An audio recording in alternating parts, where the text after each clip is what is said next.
Okay, so here I'm going to demonstrate how cross-contamination works, and I'm going to use my mannequin and red paint as the blood demonstration so you can see more vividly and clearly how this happens. So I'm going to pretend that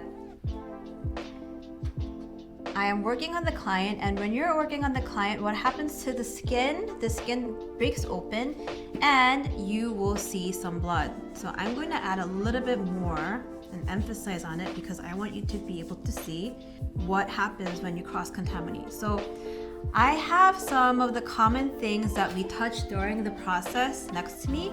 So when you're working, again, the first thing that is closest to the area would be your hands, and that's why we're wearing gloves.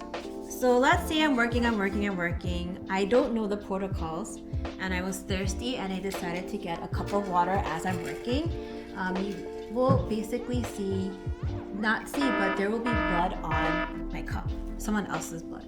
And another common thing that we grab is green soap, which helps us clean the area. And what happens now is that now my green soap bottle is contaminated with someone else's blood.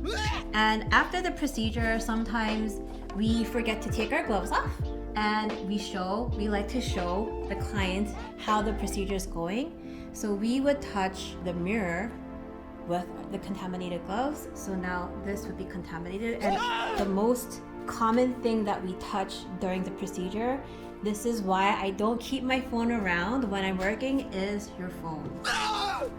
So as you're working, if you get a ring or if you get a text message, our natural instinct is that we get distracted and we reach for our phones. It's just embedded in our system, unfortunately, now. And what happens after you touch your phone is that not only do you have like someone else's blood all over your phone, but for the most part, you forget to clean your phone after. Another common mistake that I see is that after they're done with the procedure, they use the same gloves that they just used to take photos on their camera. And so you see all this, not red, but on their gloves it would be brown, right? Because they're using brown pigment for the eyebrows.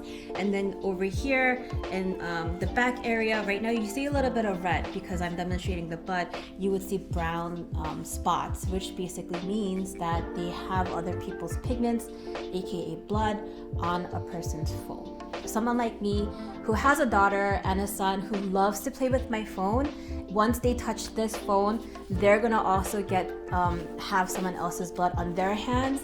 And kids like to eat with their hands. Once you're doing that, you're basically consuming someone else's blood. That's how cross-contamination happens. This is another reason why I use a hairnet on my client, because as we're doing the procedure, we are rotating the head right to left, and typically we use the hair.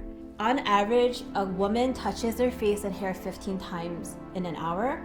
So without the hairnet, the hair is exposed to my contaminated gloves, and without her knowing, if I have a lot of blood on my hands and I keep touching her hair, my client is basically being cross-contaminated to her own blood.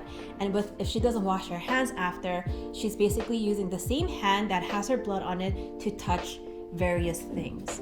You can see how fast and how easy things can get contaminated without you even realizing you're contaminating things.